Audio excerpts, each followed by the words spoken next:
warahmatullahi wabarakatuh. Alhamdulillah alladzi a'anana ala ta'atihi wa nas'alullah subhanahu wa ta'ala an yuthabbita aqdamana wa yansurana ala alqawmi adh-dhalimin. Ashhadu an la ilaha illallah waliyyus salihin wa ashhadu anna Muhammadan 'abduhu wa rasuluhu wa nabiyyuhul amin. Allahumma salli wa sallim ala abdika wa rasulika wa habibika Muhammadin wa ala alihi wa ashabihi wa tabi'in wa tabi'it tabi'in wa man tabi'ahum bi ihsanin ila yaumiddin, amma ba'du. Yang pertama tentu adalah syukur kita kepada Allah Subhanahu wa ta'ala tidak henti-hentinya atas karunia yang telah Ia curahkan sehingga kita telah sampai di kota Al-Madinah Al-Munawwarah yang merupakan Madinatul Rasul atau kota Rasulullah sallallahu alaihi wasallam. Dahulu kota ini sebelum berganti nama menjadi Madinatul Rasul atau At-Tayyibah atau nama-nama Islami, namanya adalah Yasrib namanya. Yasrib itu adalah nama kakek para penduduk Madinah. Jadi nenek moyang mereka yang awal menghuni daerah ini namanya Yasrib. Nah, dengan nama itulah mereka beri nama daerah ini. Di sini dahulu di masa Rasul ada dua klan Arab, ada dua suku Arab besar yang menghuni. Yang pertama adalah suku Aus namanya, dan yang kedua adalah suku Khazraj. Ada dua suku besar, Aus dan Khazraj. Tapi Khazraj ini lebih terkenal di luar kota Yasrib, orang lebih banyak kenal dengan Khazraj, sehingga kalau orang datang dari Yasrib sering disebut ini adalah orang-orang Khazraj, ya ma'syaral Khazraj gitu. Jadi mereka menghuni kota ini dengan kondisi yang berada di sekitarnya, dan kemudian mereka terbagi dalam berbagai kelompok-kelompok, kabilah-kabilah kecil, perut-perut dari suku itu. Dan dua suku ini jarang damai dahulunya. Hampir ratusan tahun lamanya mereka saling bermusuhan, berperang satu sama lain. Nah, peperangan itu disulut juga oleh apa? Oleh keberadaan tiga suku Yahudi yang datang, tiga suku besar Yahudi yang kerjanya adalah mengadu domba dua orang Arab ini, Aus dan Khazraj.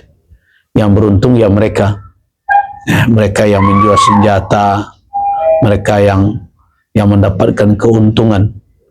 Tiga suku Yahudi itu adalah, yang pertama adalah Bani Qainuqa namanya, yang kedua adalah Bani An-Nadir, dan yang ketiga adalah Bani Quraidah. Jadi ada tiga. Jadi kalau dihimpun, dua suku besar Arab ini mayoritas, kemudian ada tiga suku Yahudi. Orang Arab ada Aus dan Khazraj, sedangkan Yahudi ada tiga, yaitu Bani Qainuqa, Bani Nadir, dan Bani Quraidah. Itulah penghuni kota ini. Kalau kita telusuri catatan sejarah Islam, orang-orang Yahudi walaupun mereka tidak banyak, tetapi mereka memegang kendali kota ini, terutama di bidang perekonomian. Dan yang menguasai pasar dengan omset terbesar dulu di Madinah ini adalah pasar milik Bani Qainuqa. Dan itu punya sejarah tersendiri, di mana kaum muslimin menumpang di luar pasar itu, tapi akhirnya dimusuhi oleh orang-orang Bani Qainuqa. Kenapa? Karena para pedagang muslim lebih unggul di dalam berdagang, disebabkan mereka jujur, mereka tidak mau menipu dalam menimbang, dan mereka juga tidak memberlakukan riba. Jadi karena itu orang lebih banyak bertransaksi dengan pedagang-pedagang muslim, dan itu menimbulkan apa? kecemburuan yang berakibat nanti mereka runtuhkan ya pasar sementara yang dibuat oleh kaum muslimin di awal kedatangan Nabi sallallahu alaihi wasallam di kota ini. Nah, kemudian setelah Nabi menghuni kota ini, tepatnya Masjid Nabawi ini adalah salah satu klan Arab, ya, yaitu yang disebut dengan klan Bani Najjar. Ya, Bani Najjar itu keturunan dari dua suku tadi, Bani Najjar. Nah, jadi kalau bapak-bapak dan ibu-ibu pernah mendengar Nabi bermalam di rumah seorang sahabat sebelum rumah dan masjid beliau dibangun, namanya Abu Ayyub Al-Ansari. Abu Ayyub itu dari Bani Najjar. Nah, di mana posisi Bani Najjar ya? Dusun mereka kira-kira di wilayah Masjid Nabawi sekarang. Nah, tapi Masjid Quba sudah lain lagi penghuninya. Itu Bani Amr bin Auf. Kemudian Masjid Qiblatain sudah lain lagi sukunya, yaitu Bani Salimah. Masjid Jumu'ah sudah lain lagi sukunya. Jadi mereka terdiri dari kabilah-kabilah kecil, pecahan dari dua kabilah besar tadi itu. Nah, jadi Masjid Nabawi sekarang yang tadi kita sudah salat subuh di sana itu berada di perkampungan Bani Najjar. Ya, Bani Najjar. Alhamdulillah kita sudah hadir di kota ini. Kenapa? Karena kita memang disunnahkan untuk hadir ke tempat ini berdasarkan kepada dorongan atau motivasi dari Rasul sallallahu alaihi wasallam.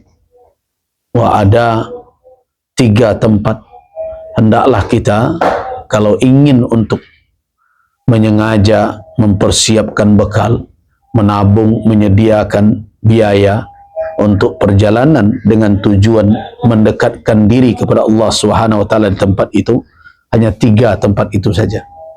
Kalau tempat lain pergi berwisata ya bukan untuk bertakarrub di tempat itu, tapi mungkin adalah untuk melihat-lihat, untuk mengambil pelajaran, tetapi dengan niat untuk beribadah dan kita yakin di sana berlipat ganda nilainya di sisi Allah Subhanahu wa taala, itu adalah jelas hanya 3 tempat, yaitu Masjidil Haram, masjid ini, Masjid Nabi, dan yang ketiga adalah Masjidil Aqsa. Dan alhamdulillah kita sudah sampai di tempat ini. Dan tentu selama 3 hari kita di sini ini bukanlah waktu yang lapang sebenarnya, tapi waktu yang memang penuh dengan kegiatan dan sedapat mungkin memang kita manfaatkan untuk beribadah, mendekatkan diri kepada Allah Subhanahu wa taala. Selama kita berada di sini tentu ada ibadah-ibadah yang sebaiknya kita lakukan, dan ada ibadah-ibadah yang sebenarnya adalah ibadah rutin kita juga, seperti solat fardu berjamaah. Itu kan ibadah yang memang rutin kita lakukan. Dan kalau kita solat di Masjid Nabawi, maka tentu kita dengan janji yang diberikan oleh Rasul sallallahu alaihi wasallam, yaitu solat di masjid beliau afdal min alfi salah, afdal dibandingkan dengan 1000 kali solat di tempat lain, kecuali Al-Masjidil Haram, afdalnya adalah 100.000 kali lipat. Nah, itu adalah amalan biasa rutin kita. Jadi jangan hanya menganggap bahwa ini solat fardu berjamaah, terutama yang laki-laki ya, di masjid itu hanya ketika kita umrah saja. Pas pulang ke tanah air, tidak kenal pintu masjid. Nah, ini berbahaya ini. Nah, jadi itu adalah kegiatan rutin.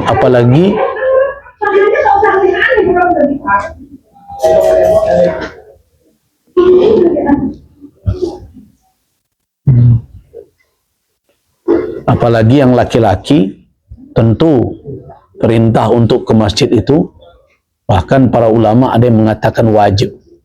Setidaknya ulama mengatakan sunnah muakkadah untuk hadir apabila panggilan solat di masjid berkumandang. Nah, kemudian ada tentu amalan-amalan lainnya yang disunnahkan. Seperti bersolawat, memperbanyak solawat bukan hanya di sini saja, tapi dimanapun. Apalagi ada hadis Nabi bahwa hari Jumat adalah hari terbaik. Kata Nabi, fa'akthiru fihi alayya salah. Perbanyaklah bersolawat kepada aku di hari itu. Fa inna salatakum ma'rudah. Salawat kamu dihantarkan kepada aku, diperlihatkan. Bahkan ada yang bertanya, ya Rasulullah, kaifa tu'radu salatuna ala alaysa qad aramta? Bagaimana salat kami akan diperlihatkan kepada engkau? Engkau kan sudah hancur tubuh engkau. Apa kata Nabi sallallahu alaihi wasallam? Innallaha harramal arda an ta'kula ajsadal anbiya. Sungguhnya Allah mengharamkan bumi memakan jasad para nabi, dan memang ada bukti-bukti bahawa para nabi dan orang-orang saleh tubuh mereka tidak hancur dimakan tanah. Nah, ini jadi amalan memperbanyak salawat itu bukan hanya ketika kita berada di Madinah, tetapi dimanapun. Dan di dalam salat kita juga bersalawat kepada Nabi sallallahu alaihi wasallam. Janji Nabi itu berlaku dimanapun. Man shalla alayya marra, siapa yang bersalawat kepadaku satu kali salawat, sallallahu alaihi asra, Allah bersalawat kepada orang itu 10 kali. Jadi karena itu jangan semangat bersalawatnya di sini. Dan salawat yang afdal adalah yang beliau tunjukkan tentunya. Bukanlah salawat yang dikarang-karang oleh si fulan dan berbagai macam. Kenapa? Karena beliau Rasulullah sallallahu alaihi wasallam la yantiqu anil hawa in huwa illa wahyu yuha. Beliau tidak berbicara bersumber dari hawa nafsu beliau, melainkan itu wahyu yang diwahyukan. Itu amalan biasa. Kemudian bagaimana dengan doa-doa masuk masjid? Itu bukan doa khusus masjid Nabawi. Di mana saja kita masuk ke masjid, doa itu sunnah untuk dibaca. Melangkah masuk kaki kanan, berta'awuz, membaca bismillah, a'udzubillah, kemudian bismillah wassalatu wassalamu ala rasulillah, kemudian terus membaca doa Allah maftah li abwaaba rahmatik. Kalau ingin sempurna, a'udzubillahil azim wa biwajhil karim sultanil qadim minasyaitonir rajim, itu sudah kita bagikan doa itu. Kemudian ketika kita masuk ke Masjid Nabawi, sebelum duduk sunnah salat tahiyatul masjid. Itu bukan hanya di Masjid Nabawi saja, di mana-mana itu disunnahkan. Sebab hadis Nabi jelas, idza dakhala ahadukum masjid falyarka' rak'ataini qabla yajlisa. Apabila dia masuk, seseorang kamu masuk ke masjid, hendaklah dia salat 2 rakaat sebelum dia duduk.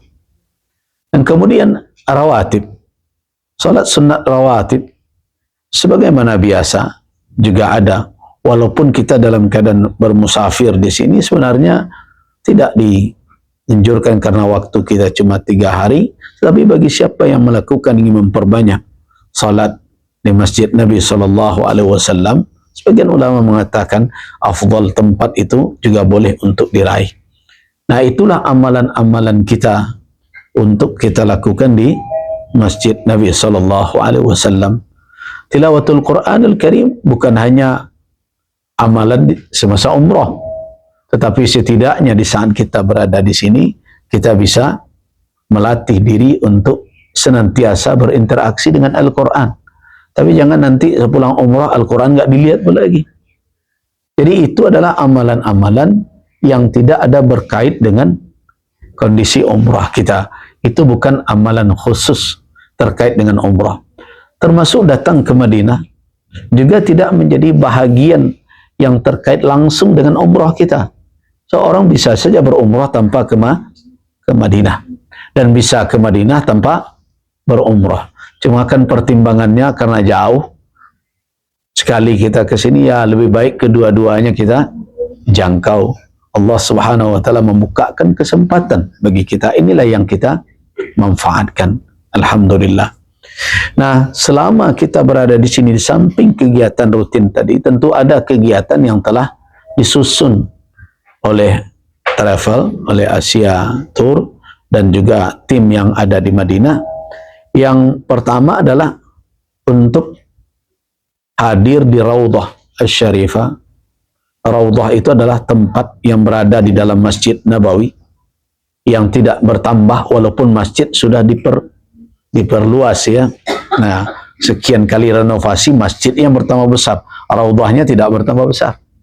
Kenapa? Karena Nabi telah membatasinya dengan kalimat beliau, inna baina baiti wa mimbari raudhatan min riyadil jannah. Sesungguhnya antara rumahku dengan mimbarku adalah salah satu dari taman surga. Nah, ini berarti apa? Raudhah tidak bertambah luas. Masjid bisa bertambah luas. Nah, itu yang perlu diingat. Yang kedua, ketika Nabi mengatakan salah satu dari sekian banyak taman surga, berarti taman surga bukan hanya di Raudhah di Masjid Nabawi saja. Banyak taman surga yang lain. Cuma sayang, kita tidak peduli dengan taman surga yang lain itu. Itu persoalannya. Sibuk cari taman surganya setelah di sini. Padahal di dekat rumah kita ada juga taman surga. Apa itu? Halaqah ilmu. Majlis-majlis ta'lim itu. Itu adalah ya, majlis-majlis ta'lim itu kan majlis zikir. Orang teringat dengan Allah, diingatkan tentang petunjuk yang ada di dalam syariat sehingga kita ingat dengan kemuliaan Allah Subhanahu wa taala. Itu adalah taman surga. Kata Nabi sallallahu alaihi wasallam, apa kata beliau? Idza marartum bi riyadil jannah farta'u. Kata Nabi, apabila kamu melewati taman-taman surga, maka singgahlah, kata Nabi. Tambatkan tungganganmu, parkirkan, kemudian singgahlah di tempat itu. Apa itu? Taman-taman surga adalah majalis ilmu, halaqatul dzikir. Jadi tempat-tempat orang berzikir, mengingat Allah, mengkaji kitab Allah, mendalami ilmu tentang ayat-ayat Allah Subhanahu wa taala, petunjuk bagaimana menjalani kehidupan yang diridhai oleh Allah. Itu semuanya adalah riyad al-jannah, taman surga. Nah, tapi mungkin selama ini kita lalai dengan taman surga itu, sehingga majelis ilmu sering diwakilkan. Kalau diajak orang untuk hadir majelis ilmu, yuk akhirnya, ya duluan lah, wakilin aja. Padahal itu taman surga. Tapi sampai di Madinah, kalau tidak dibawa oleh travel untuk pergi ke Raudhah, hebohnya minta ampun sampai ke Indonesia itu. Tidak dapat. Nah, saya tidak sempat. Gitu. Tapi itu bagi catatan bagi kita. Jangan hanya berburu hadir di taman surga di Madinah saja. Saya ingatkan di mana-mana. Taman surga itu, termasuk juga rumah tangga yang nyaman, bisa menjadi taman surga. Karena ada kesejukan, ketenangan, rasa sayang, cinta, keharmonisan, semua itu taman surga. Nah, sekarang kita lanjutkan. Untuk Raudhah kita, jadwal yang sudah sampai ya, tangan kita, itu jadwal yang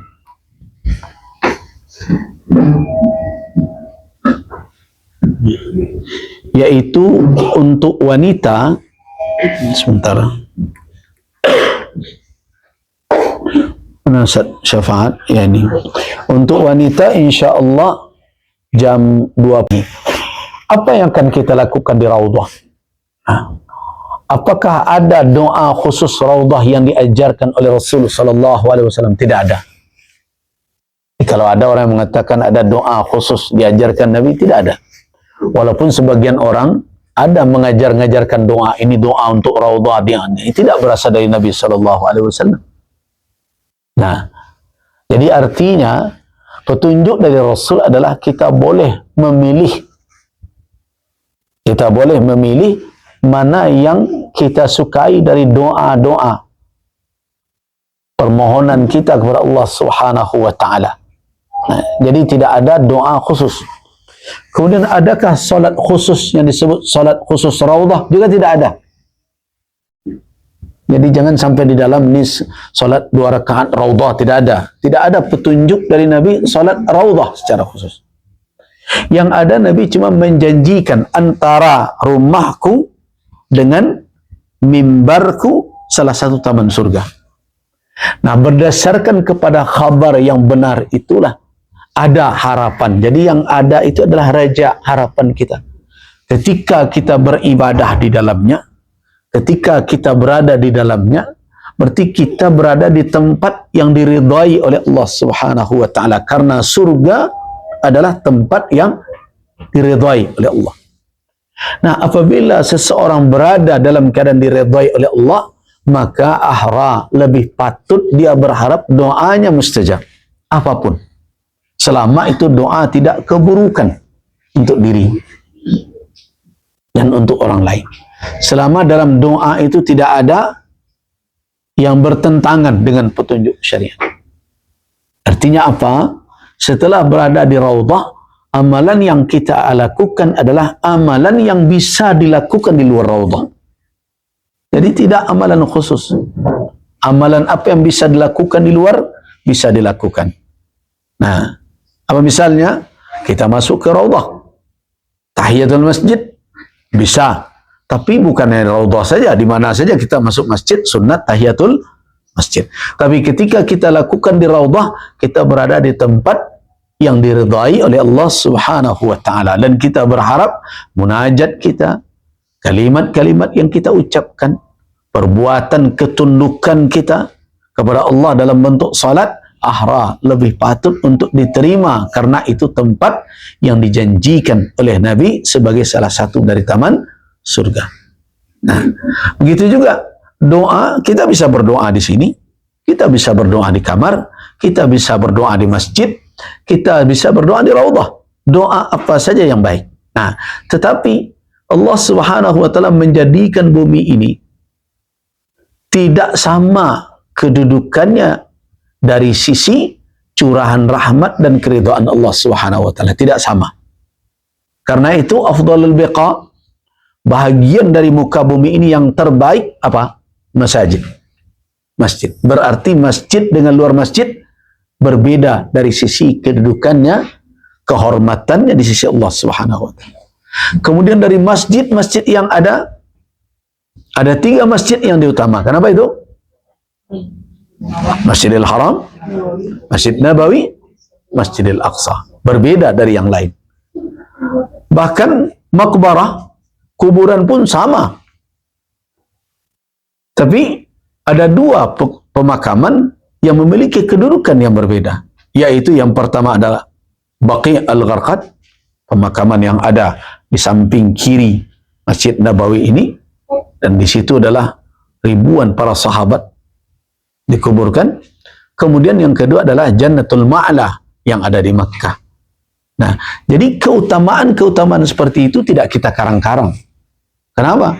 Karena siapa yang berhak meletakkan ini lebih afdal, ini lebih mulia? Ya bukan manusia. Karena itu tidak proses pengajuan proposal kayak tempat-tempat yang dijadikan apa di negeri kita, bukan begitu caranya. Itu wahyu, dan siapa yang akan mengkhabarkannya?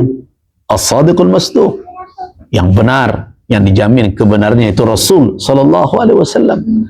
Nah, ketika beliau katakan ini adalah taman surga, ini adalah tempat yang afdal, maka itulah landasan atau dasar keyakinan kita, itu tempat afdal. Nah, karena itu ada kaidah, kalau bapak dan ibu-ibu mengaji benar-benar ya, mungkin ada mendengar kalimat yang diucapkan oleh ulama begini, la afdaliyatu, tidak ada afdaliyah, la afdaliyata illa bin nas. Afdaliyah itu tidak bisa kita yakini melainkan dengan nas. Ada petunjuk dari nas Al-Quran dan Sunnah. Ini afdal. Tidak bisa kita membuat dengan pertimbangan kita, ini afdal, ini tidak afdal. Tidak boleh dikarang-karang. Afdal dan tidak afdalnya sesuatu adalah berdasarkan pada petunjuk nas. Sama dengan waktu. Waktu berdoa, kapan afdal? Sepertiga malam yang akhir. Siapa yang menetapkan itu? Ya, itu syariat yang menetapkan. Jadi tidak boleh kita buat sendiri. Kalau kita buat rapat bersama menetapkan waktu afdal, boleh nggak? Ya nggak bisa. Nah, makanya afdaliyah itu kemana dirujuknya? Merujuknya, ukurannya adalah nas.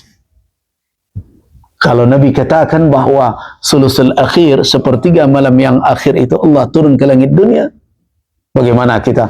Bagaimana kalau tidak disenja saja? Ya tidak bisa kita menentukan. Nah, karena itu keafdalan raudhah itu berdasarkan kepada wahyu. Wahyu itu 2 bentuknya. ada dalam bentuk lafaz dan makna, yaitu Al-Quranul Karim, dan ada dalam bentuk makna, ta'birnya dari Nabi, itu yang disebut dengan sunnah. Nah, sekarang kita sudah mendapatkan informasi yang benar bahwa itu adalah taman surga. Nah, berarti tempat itu afdal. Artinya apa? Keberadaan kita dengan ibadah yang kita lakukan, walaupun ibadah itu sama, bisa dilakukan juga di luar, tapi dilihat dari tempatnya, dia memiliki afdaliyah, yang disebut afdaliyah makaniyah namanya, keafdalan tempat. Nah, itulah yang kita usahakan untuk kita dapatkan dalam kunjungan kita ke Raudhah tersebut. Jadi, secara terperinci apa yang akan kita lakukan? Ketika masuk lebih awal dahulu, salatlah tahiyatul masjid. Kemudian berikutnya, kalau waktu tidak terlarang, tambahlah salat sunat mutlak.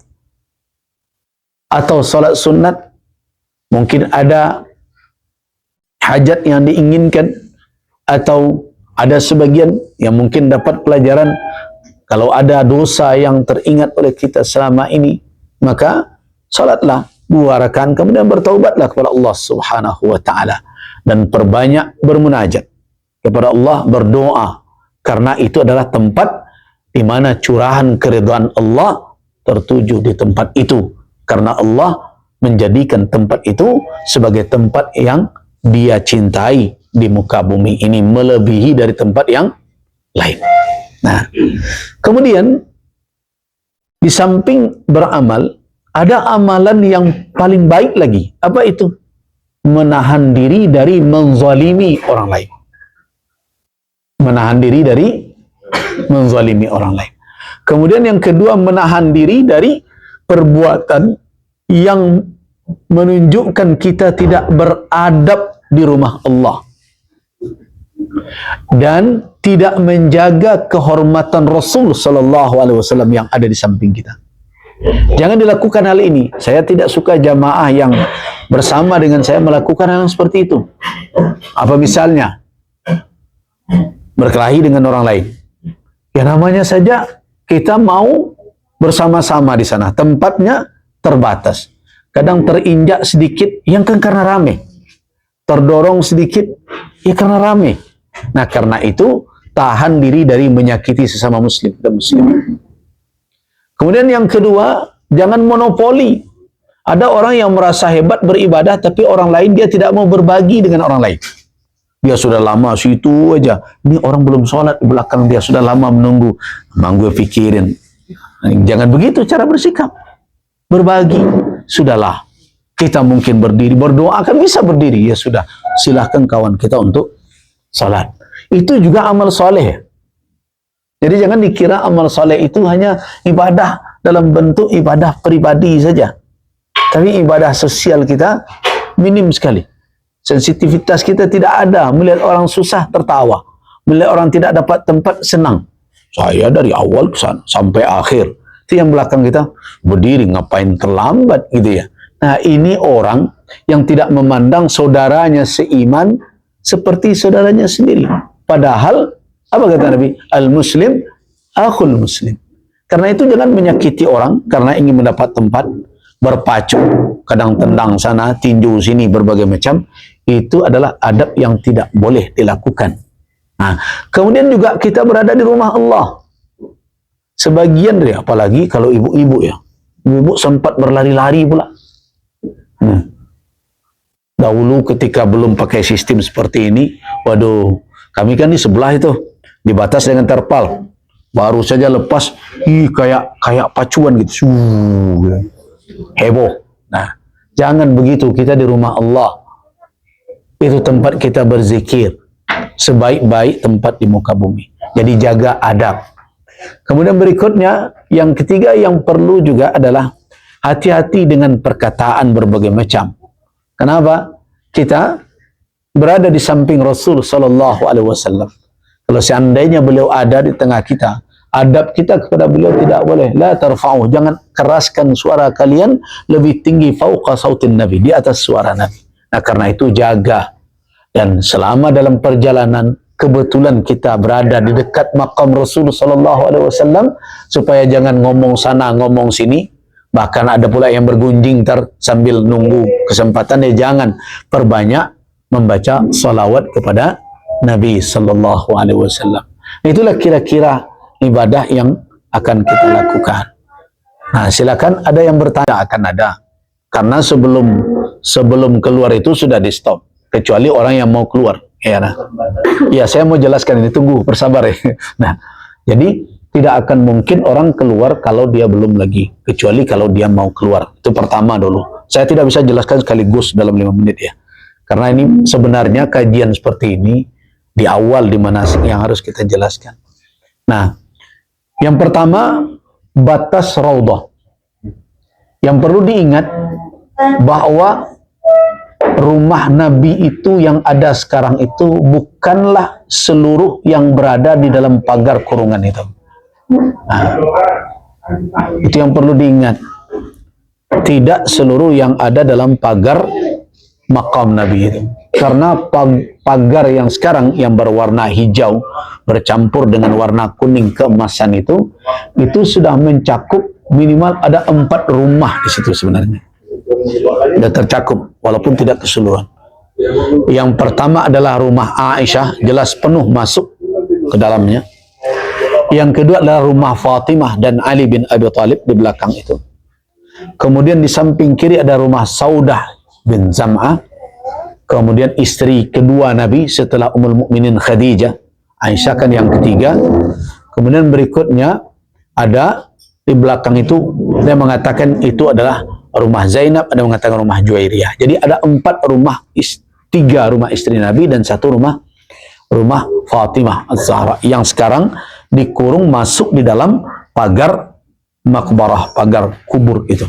Nah kalau dikatakan adalah baina baiti wa mimbari, antara rumahku dengan mimbarku, apakah rumahku itu hanya rumah Aisyah saja? Nah, ini terjadi perdebatan ulama. Nah, karena itu kita lihat yang diyakini dan tidak ada ikhtilaf ulama padanya adalah tentu rumah Aisyah. Tidak ada ikhtilaf. Kenapa? Karena yang paling berada di samping masjid itu 2 saja. Kalau rumah yang di luar, yang di depan kubur sekarang, itu dulu belum masjid. Itu rumah Hafsah Ummul Mukminin radhiyallahu anha yang ada nanti pintu di depan kalau kita mau keluar setelah dari raudhah. Nah, tapi sekarang kalau tidak salah kemarin itu prosesnya tidak langsung ke sana ya, sudah keluar ke kanan. Kalau dahulu keluar belok kiri, kita langsung bisa salam kepada Nabi sallallahu alaihi wasallam, berhadapan muajahah dengan makbarah, dengan kuburan. Tapi sekarang tidak, belok kanan. Kalau mau masuk itu keluar lagi, masuk lagi untuk sekedar berziarah saja. Nah, itu rutinnya sekarang. Nah, jadi dengan demikian kalau kita mau katakan mana raudhah yang disepakati oleh ulama, yaitu antara kamar Ummul Mukminin Aisyah dengan mimbar. Mimbar yang sekarang itu, walaupun itu bukan mimbar yang ada di zaman Nabi, tapi posisi mimbar yang sekarang itu persis di tempat posisi mimbar Nabi Sallallahu Alaihi Wasallam. Nah, antara itulah dari kiri ke kanan ke tengah masjid. Tapi ingat, masjid sekarang juga diperluas juga di masa Al-Khulafa Ar-Rasyidun. Karena itu banyak orang yang tidak tahu juga sebenarnya masjid ditinggalkan Nabi sebesar apa. Cuma kan kita tidak sempat survei nanti itu. Nah, kalau mau survei itu diusir orang pula kan. Sebenarnya batas masjid itu ada di dinding, di tiang-tiang yang sebenarnya di atas tiang itu ada tulisan yang menandai, kata orang, alamat inilah sampai di sini dahulu, dari dinding kubur sampai tiang ini berjajar ke belakang, itulah besarnya masjid Nabi. Nah, kalau itu dilihat nanti ada mihrab, jangan dibayangkan mihrabnya seperti itu dahulu. Itu sudah dibuat masa Turki Utsmani, yaitu ada mihrab dari beton gitu, yang kemudian ada sedikit lengkungan, yang kemudian segitiga puncaknya itu mihrab Nabi. Kalau di situ baru kita tahu bahwa mihrab Nabi itu berada di tengah. Tapi kalau diukur masjid sekarang, mihrab Nabi itu miring ke arah ke kiri. Nah, jadi dari mimbar sampai ke kubur itulah batas dari raudhah asy-syarifah. Cuma masalahnya Ibu-ibu kalau mau cari-cari begitu saja, itu tidak jadi itu solat di Raudhah antar. Sibuk mencari itu jadinya. Nampak pula kan? Nah, itu melebar begini. Sedangkan ke belakang itu tidak jelas mana batas dari kamar Aisyah itu, karena dia sudah bergabung dengan rumah Fatimah Az-Zahra. Nah, kecuali ada tonggak besar yang dikubur di pagar dinding itu katanya batas antara rumah Aisyah dengan rumah Fatimah.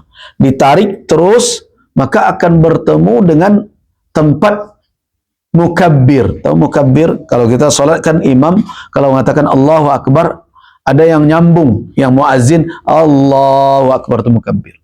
Nah, itu tempat di atas itu tempat muazzin dan para mukabbir itu. Nah, sampai batas itu nanti itulah yang dikatakan batas Raudhah yang sepakat ulama padanya. Nah, biasanya secara sederhana jamaah menandai tanda tiang-tiang yang berada di dalam, ya, bukan itu batas, tapi tiang-tiang yang berada di dalam Raudhah itu diberi ada bentuknya berbeda dengan yang lain, yaitu bentuknya adalah ada warna-warni yang terdiri atau bahannya dari marmer. Nah, itu saja tuh di dalam Raudhah. Nah, jadi keliling itu. Sedangkan karpet sekarang kalau ditandai dia perlebar sampai ke pinggir kubur di sini. Jadi yang sudah diperluas karpet itu. Jadi karena itu yang ditandai oleh jamaah adalah tiang-tiang yang di dalam Raudhah warnanya adalah berwarna-warni dari marmer. Nah, sedangkan tiang-tiang yang berada di sekitar Raudhah warna kuning, tetapi ada garis-garis dengan motif-motif bunga dan garis-garis dari warna emas. Nah, itu sekitar itu. Nah, tapi itu sudah memanjang hari ini. Kalau seandainya memungkinkan, tentu adalah kita berada di sekitar tiang-tiang yang pakai rukham, yang pakai marmer warna hitam merah itu. Kalau memungkinkan. Ya, kalau tidak, ittaqullah mastata'tum. Bertakwalah kepada Allah sebatas kemampuan kamu sekalian. Itu kira-kira.